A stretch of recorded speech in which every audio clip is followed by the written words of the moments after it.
بسم اللہ الرحمن الرحیم الحمد للہ رب العالمین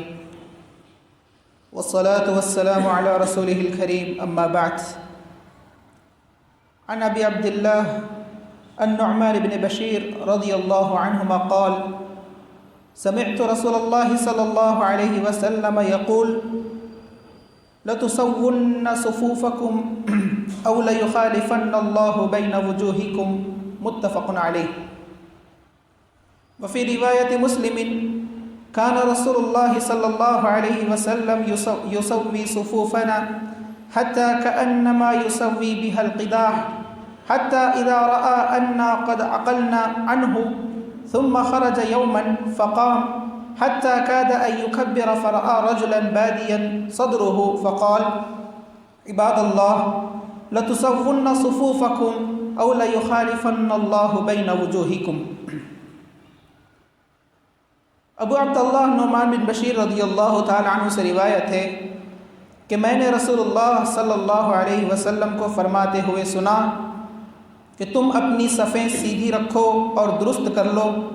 ورنہ اللہ تعالیٰ تمہارے درمیان مخالفت پیدا کر دے گا۔ یہ حدیث بخاری اور مسلم میں ہے، اور اسی طرح مسلم شریف کی ایک روایت ہے جس میں نبی کریم صلی اللہ علیہ وسلم کے بارے میں صحابی رسول فرماتے ہیں کہ رسول اللہ صلی اللہ علیہ وسلم ہماری صفوں کو اس طرح سیدھا فرماتے تھے گویا ان کے ساتھ آپ تیروں کو سیدھا فرما رہے ہیں، یہاں تک کہ جب آپ محسوس فرماتے کہ ہم آپ کی طرف سے اس مسئلے کی اہمیت کو سمجھ گئے تب آپ صلی اللہ علیہ وسلم تکبیر تحریمہ کہہ کر نماز کا آغاز فرماتے۔ پھر ایک دن آپ نماز پڑھانے کے لیے تشریف لائے اور مصلی پر کھڑے ہو گئے، یہاں تک کہ آپ اللہ اکبر کہنے ہی والے تھے کہ آپ نے ایک آدمی کو دیکھا، اس کا سینہ صف سے باہر نکلا ہوا تھا۔ چنانچہ آپ صلی اللہ علیہ وسلم نے فرمایا اللہ کے بندو تم اپنی صفیں ضرور سیدھی کر لو ورنہ اللہ تعالی تمہارے درمیان اختلاف پیدا کر دے گا یا تمہارے چہرے کو بدل دے گا۔ اس حدیث میں اللہ کے نبی صلی اللہ علیہ وسلم کی تاکید معلوم ہوتی ہے کہ آپ صلی اللہ علیہ وسلم صحابہ اکرام کو اس بات کا حکم دیا کرتے تھے کہ وہ اپنی صفوں کو سیدھی رکھے اور درست کر لے۔ اس حدیث میں لَيُخَالِفَنَّ اللَّهُ بَيْنَ وُجُوهِكُمْ کے دو معنی اہل علم نے بیان کیے ہیں۔ پہلا قول تو یہ بیان کیا گیا ہے کہ اللہ تعالیٰ تمہارے چہروں کو گدی کی طرف پھیر دے گا، یعنی حقیقت میں حصی طور پر اگر تم اپنی صفوں کو درست نہیں کرو گے تو اللہ تعالیٰ تمہارے چہروں کو پیچھے کی طرف پھیر دے گا، یعنی گدی کی طرف پھیر دے گا، اور یہ اللہ کے لیے کوئی بڑی بات نہیں ہے۔ اللہ تعالیٰ ہر چیز پر قادر ہے۔ جس طرح اللہ تعالیٰ نے بنی آدم کو یعنی انسانوں میں چند لوگوں کو بندر بنا دیا، کونوا قردۃ کہا کہ تم بندر بن جاؤ اور وہ بندر بن گئے، تو یہ اللہ تبارک و تعالیٰ پر کوئی بڑی بات نہیں ہے کہ اگر لوگ اپنی صفوں کو سیدھی نہ رکھیں گے تو اللہ تعالیٰ ان کے چہرے کو پھیر دے گا، یعنی گدی کی طرف پیچھے کی طرف پھیر دے گا۔ تو ایک معنی اہل علم نے یہ بیان کیا ہے، اور دوسرا معنی اہل علم نے بیان کیا ہے کہ اس کا معنی پھیر دینے کا معنی اور مفہوم یہ ہے کہ اللہ تبارک و تعالیٰ تمہارے دلوں کو پھیر دے گا، تمہارے دلوں میں حسد، تمہارے دلوں میں اناد اور تمہارے دلوں میں اختلاف اور تمہارے دلوں میں نفرتیں پیدا کر دے گا۔ کیوں؟ اگر تم صفوں کو درست اور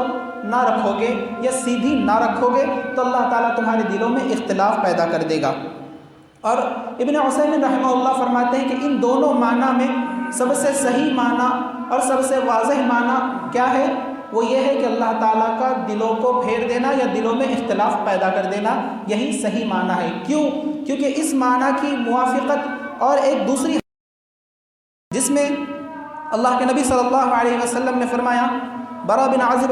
رضی اللہ تعالیٰ عنہ راوی حدیث ہے، سنن نبی داؤد کی روایت ہے کہ اللہ کے نبی صلی اللہ علیہ وسلم نے فرمایا لا تختلفوا، وہ فرماتے ہیں کہ ایک درمیان رسول اللہ صلی اللہ علیہ وسلم صفوں کے درمیان ایک طرف سے دوسری طرف چلتے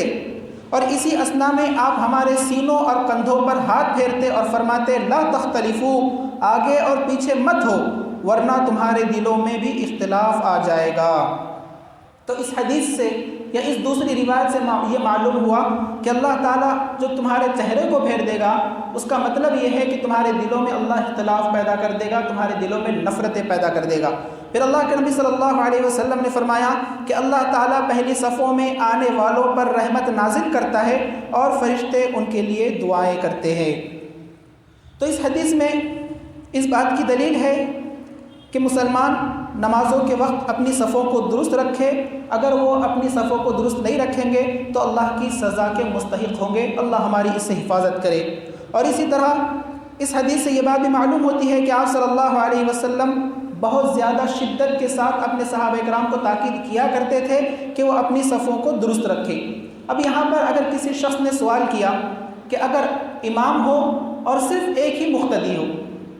اکیلا امام ہے اور نماز پڑھنے والا صرف ایک ہی شخص ہے، ایک ہی مقتدی ہے، تو ایسی حالت میں کیا امام مقتدی سے تھوڑا سا آگے رہے گا یا دونوں برابر رہیں گے؟ تو اہل علم نے اس چیز کا جواب دیا ہے اور کہا ہے کہ اگر ایک ہی مقتدی ہے تو امام اور مقتدی دونوں برابر کھڑے ہوں گے، امام تھوڑا سا یا ایک قدم یا آدھا قدم آگے نہیں ہوگا، بلکہ راجح اور صحیح قول کیا ہے کہ دونوں برابر کھڑے ہوں گے، کیونکہ ایک مقتدی اور امام دونوں جماعت بنا سکتے ہیں، تو ایسی حالت میں دونوں برابر کھڑے ہوں گے۔ بعض لوگ کہتے ہیں کہ ایک قدم امام آگے رہے گا، اس چیز کی کوئی دلیل موجود نہیں ہے۔ اسی طرح اس حدیث سے یہ بات بھی معلوم ہوئی کہ ہمیں ہر اس چیز سے بچنا چاہیے جو ہمارے درمیان اختلاف اور نفرتیں پیدا کرنے کا سبب اور باعث بن سکتا ہے۔ اللہ کے نبی صلی اللہ علیہ وسلم نے کون سا سبب اختلاف کا اور نفرتوں کا بتلایا؟ اپنی صفوں کو درست نہ رکھنا، تو ہمیں اس سے بھی بچنا چاہیے اور ان تمام چیزوں سے جو ہمارے اندر اختلاف اور نفرتیں پیدا کرتی ہے ان تمام چیزوں سے بھی احتیاط ہمیں برتنا چاہیے۔ اور اسی طرح اس حدیث سے یہ بات بھی معلوم ہوئی کہ اقامت کے بعد تکبیر تحریمہ، اس کے بیچ میں بات کرنا جائز ہے، اگر وقت ہے یا اسی طرح حاجت ہے، لوگوں کو کچھ کہنا ہے، تو ایسی حالت میں بات کرنا امام کے لیے جائز ہے، جیسا کہ اللہ کے نبی صلی اللہ علیہ وسلم نے تکبیر تحریمہ سے پہلے صحابہ کرام سے بات کی، صحابہ کرام کو خطاب کیا اور کہا کہ تم اپنی صفوں کو درست کر لو۔ اب یہاں پر صفوں نے درست کرنے کا حکم تو دیا ہے۔ نعمان بن بشیر رضی اللہ تعالیٰ عنہ فرماتے ہیں کہ رسول اللہ صلی اللہ علیہ وسلم نے لوگوں کی طرف اپنا رخ کیا اور فرمایا کہ اپنی صفیں درست کر لو، برابر کر لو۔ آپ صلی اللہ علیہ وسلم نے یہ بات 3 مرتبہ فرمائی، پھر فرمایا قسم اللہ کی ضرور ایسا ہوگا یا تو تم اپنی صفوں کو برابر رکھو گے یا اللہ تعالیٰ تمہارے دلوں میں مخالفت پیدا کر دے گا۔ پھر سیدنا نعمان رضی اللہ تعالیٰ عنہ کہتے ہیں کہ میں نے دیکھا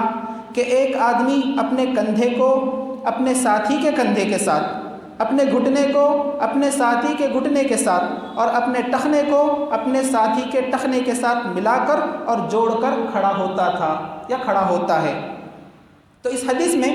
صحابی رسول نعمان بن بشیر رضی اللہ تعالیٰ عنہ نے نبی کریم صلی اللہ علیہ وسلم کے فرمان کی تعمیل کی وضاحت کی کہ کس طرح صحابہ کرام صفوں میں کھڑا ہوا کرتے تھے، یہاں تک کہ ان کی صفوں میں کوئی خالی جگہ یا خلا یا ٹیڑھا پن باقی نہیں رہتا تھا، وہ درست ہو جایا کرتے تھے۔ اور اسی طرح اس حدیث سے یہ بات بھی معلوم ہوئی کہ شرعی تعلیمات سے اعراض کا نتیجہ، یعنی شرعی تعلیمات کیا ہے؟ صفوں کو درست کرنا،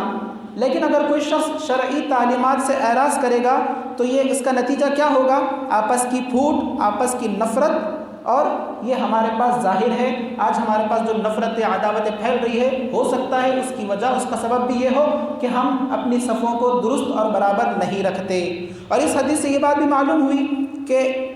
دل کا معاملہ ظاہری اعضاء و اعمال کے ساتھ بھی ہے کہ اگر ظاہری اعمال صحیح ہو تو دل بھی صحیح رہتا ہے، اور اگر ظاہری اعمال ہمارے بیکار ہو، فساد والے ہو، بگڑے ہوئے ہو تو ہمارا دل بھی بگڑ جاتا ہے۔ آخر میں اللہ سے دعا ہے کہ اللہ تبارک و تعالی ہمیں بھی صفوں کو درست کرنے اور برابر کرنے کی توفیق عطا فرمائے اور ہمیں حدیث کو سمجھنے، اس پر عمل کرنے کی توفیق عطا فرمائے۔ آمین۔ وآخر دعوانا ان الحمد للہ رب العالمین۔